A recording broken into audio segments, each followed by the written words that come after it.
All right, all you crypto nuts, let's close the week out with a crypto show. This is going to be a good one, okay, guys? I got a nice little strategy here we used to use in the late 90s to make all that money on penny stocks without the stress. Let's see if we can use that strategy here in a crypto coin. So look, guys, the Nexo portfolio, it's still Bitcoin, Ethereum, and I keep it kind of even, but it's Bitcoin, Ethereum's in the Nexo portfolio right now. The portfolio is worth about $400. Remember, we put in 200 to start it, and then we put in another 200 from the Voyager account that we had made on some Bitcoin trades. Little bit down, right? I believe right now the Nexo portfolio is let me see here. I'm sorry, guys. Look, I still don't know how to show my phone on the YouTubes.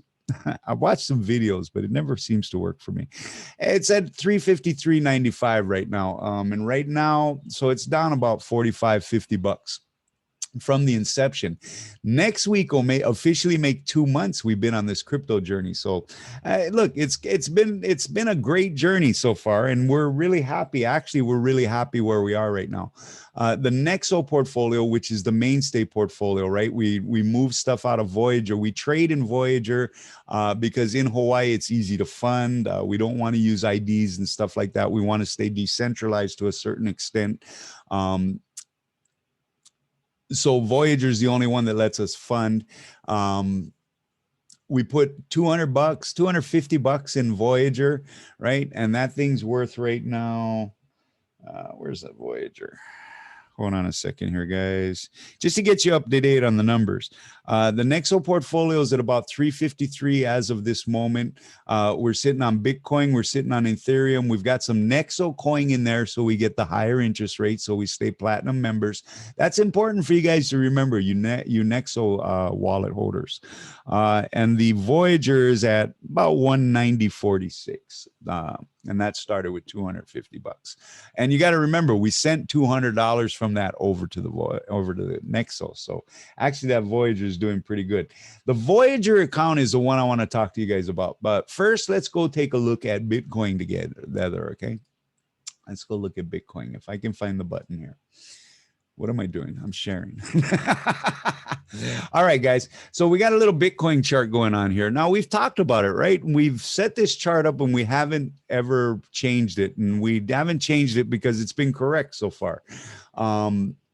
And at some point, this might be a multi-million-dollar NFT if we do go to 100,000 and this plays out right.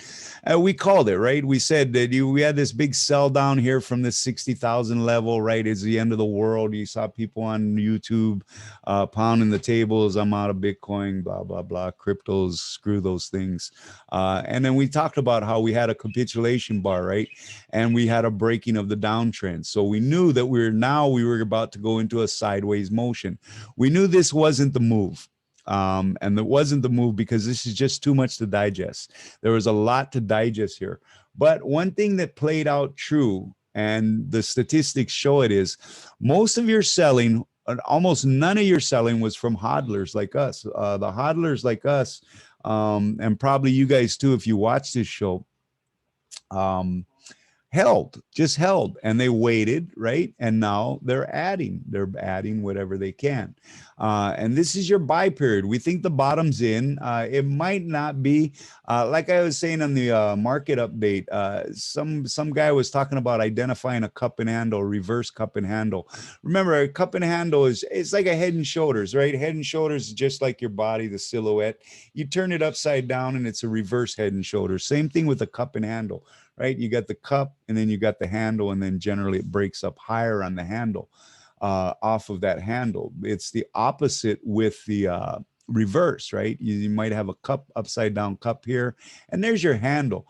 That's kind of a long handle, guys. I don't know. I think this handle kind of disrupts that pattern. You know what I'm saying? I've told you guys this before, is you'll see patterns develop. Like this could have been a Head and Shoulders, but it broke up off the shoulder.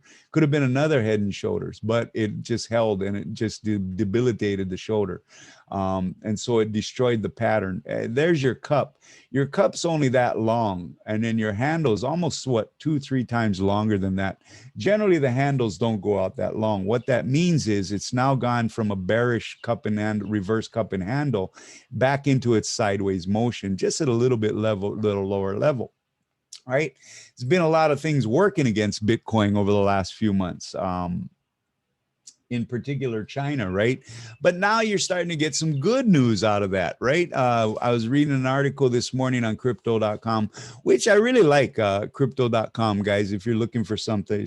I usually tell you guys to stay off Reddit, but Reddit actually has some really good crypto boards. If you guys want to go over there, those guys are really astute over at Reddit. The stocks, I always tell you, stay away from the stock ones because it's hard to follow, it's hard to stay up with, and it changes quickly.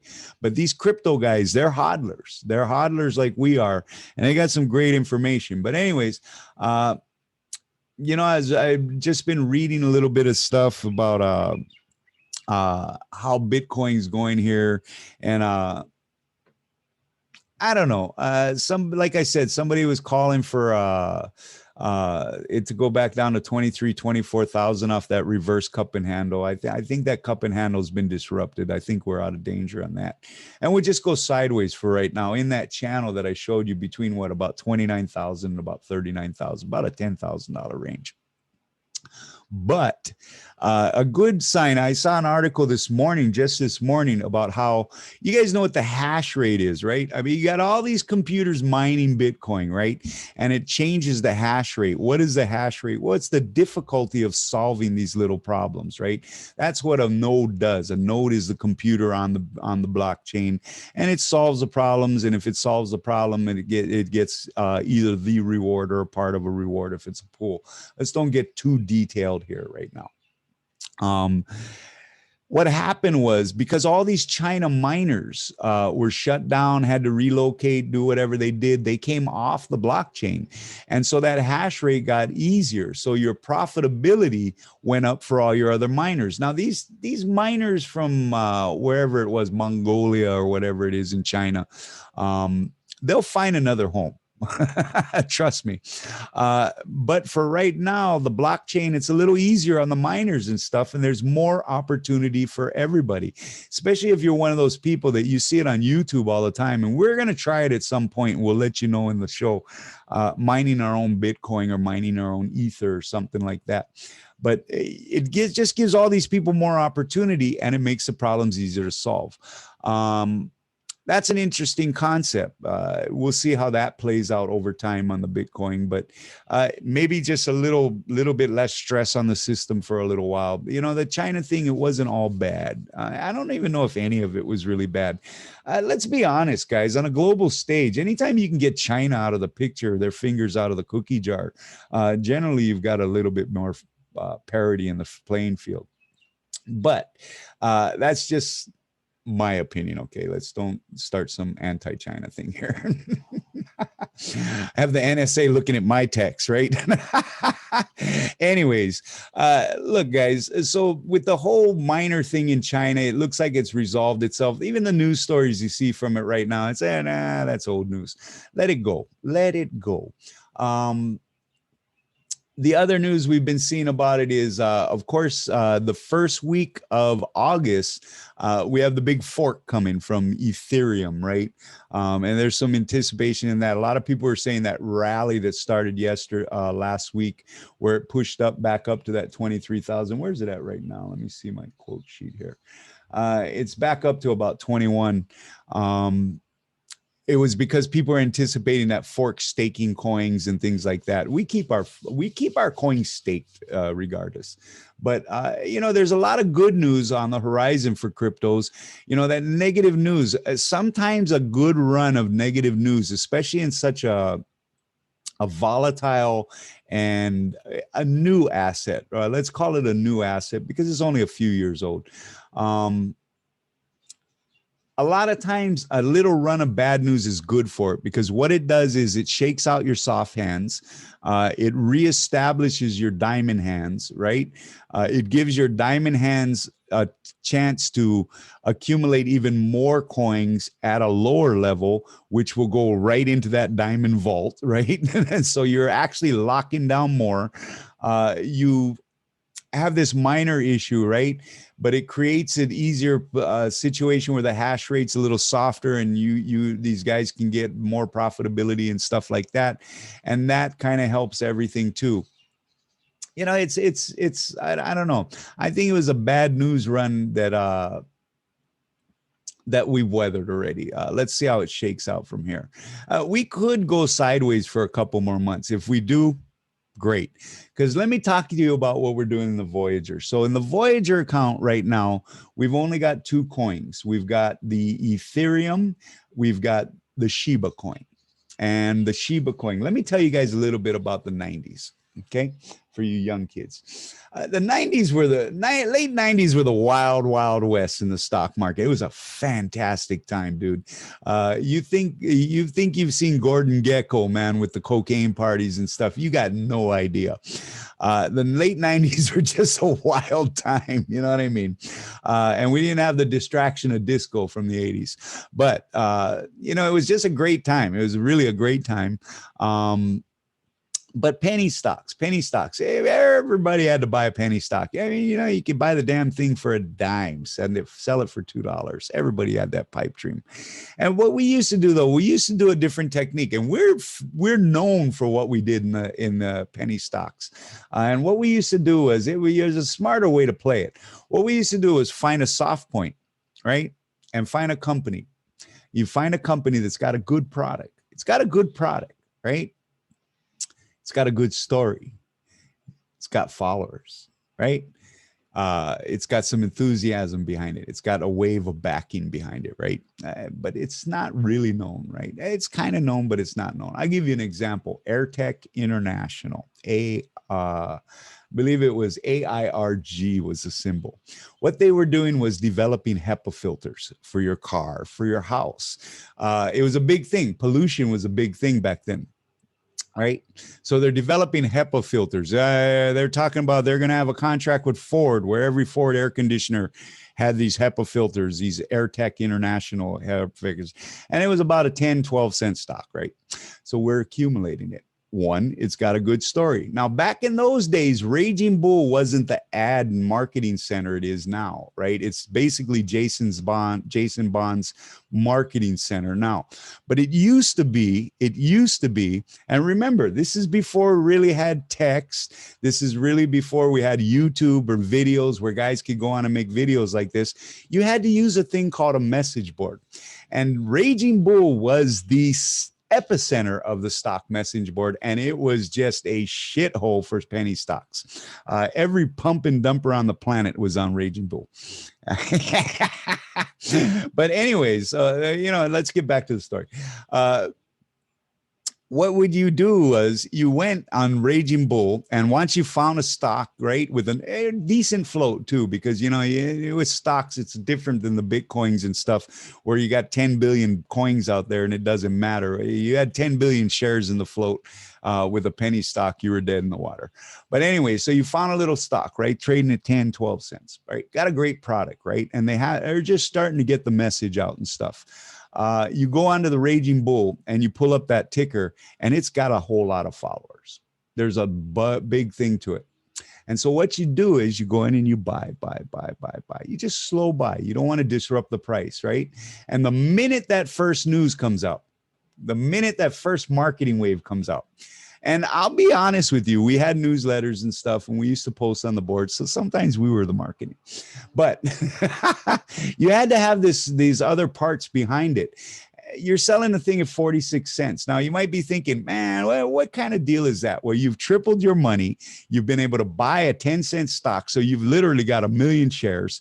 And so now you're converting this at 3 times the amount, and boom, you're out. You do that maybe 3 or 4 times a year.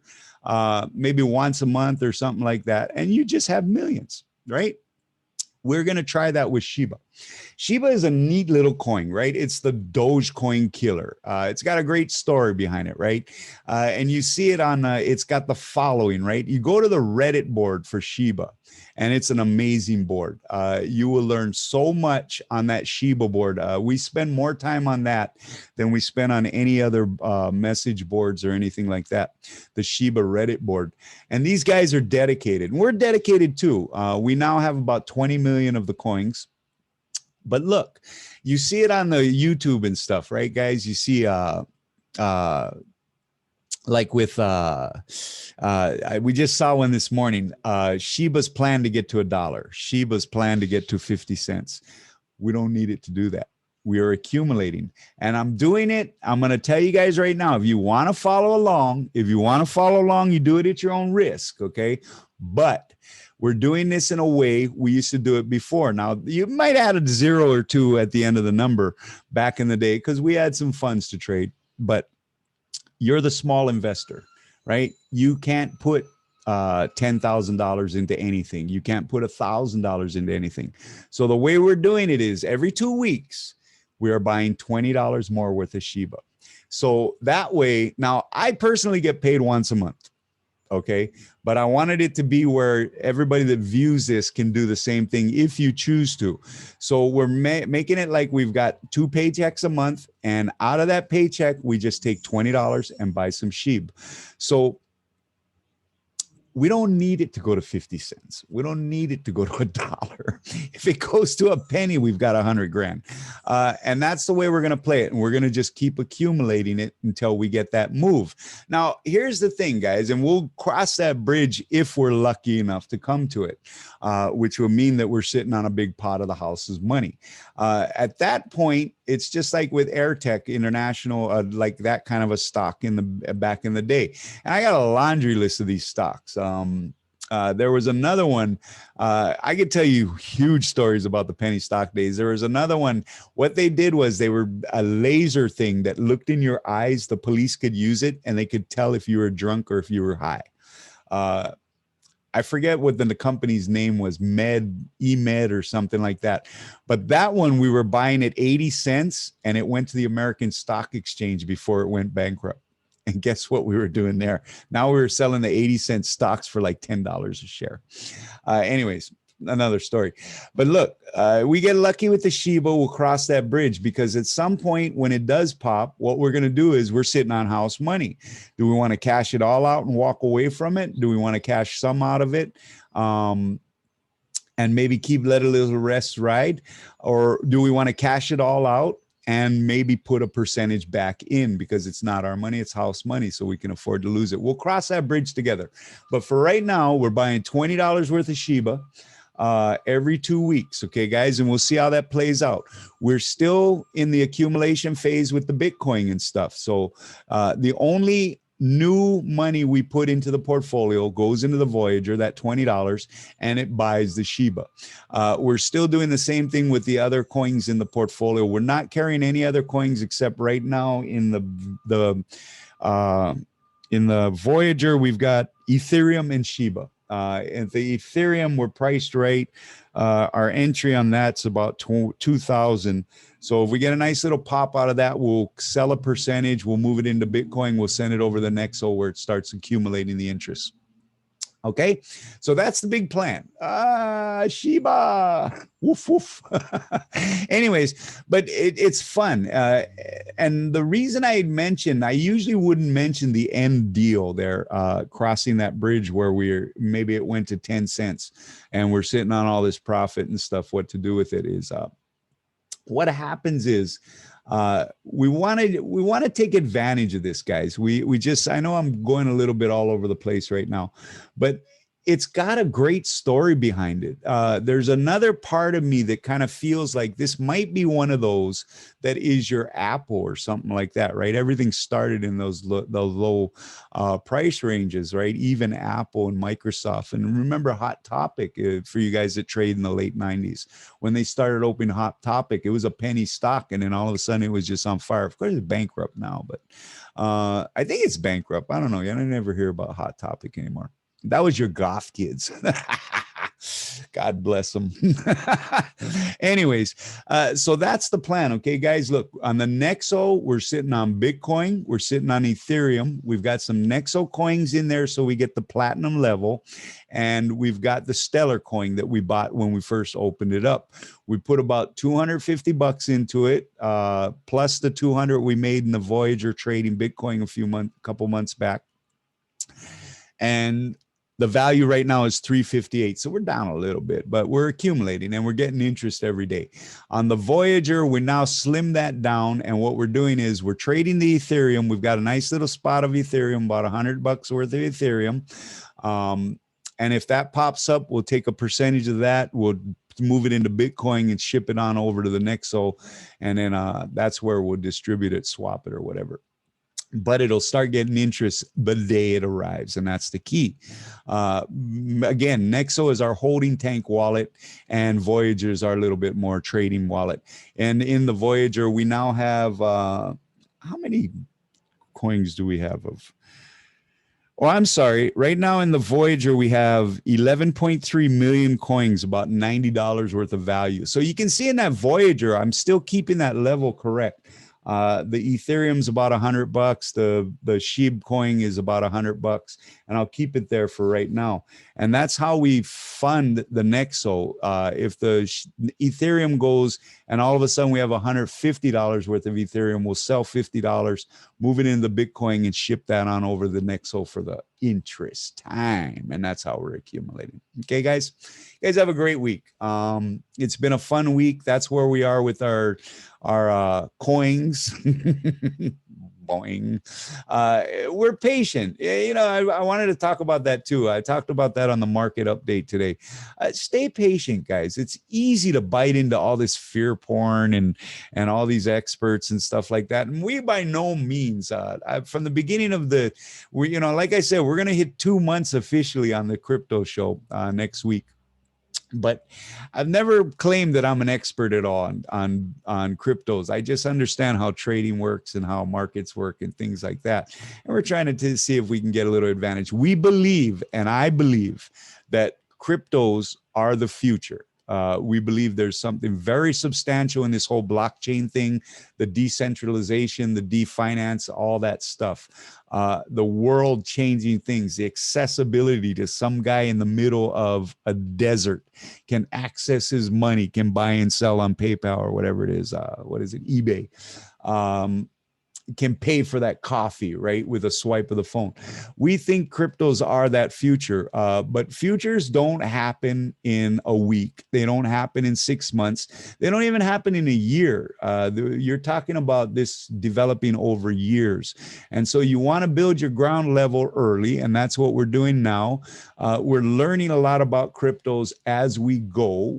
Of course, I told you before we did the first crypto show, we spent 3 or 4 months watching Bitcoin and Ethereum and stuff and watching videos and talking to people. And we got a good basic grasp of it. Now we can learn all the details as we go along. Let's see where it goes. But be patient, okay, guys, with everything. That's why we use the Nexo account. We can't withdraw from the Nexo because we don't have the bank set up, because we're not verified, because we don't want to do that. But we can always send those coins to Voyager and do it. But that's how we've got it set up. You see, we found one wallet which will pay us daily interest on every coin we own. We don't have to stake it. We don't have to tie it up. We don't have to do it everything. And as long as we keep some of their Nexo coins in there, a certain percentage, I think it's 10% for platinum, we get the highest rate of interest. We could even leverage it in Nexo. It's a very functionable wallet. It's a great wallet. But for our trading and for our funding and stuff, we use the Voyager. You see how we built that. And we built that, we feel very intelligently. So, you know, we know a lot of guys. There's a couple of crypto traders in our live room, our members, and they might have like 6 or 7 different wallets out there and a hard wallet. That was big news. That was the big news I was trying to remember earlier.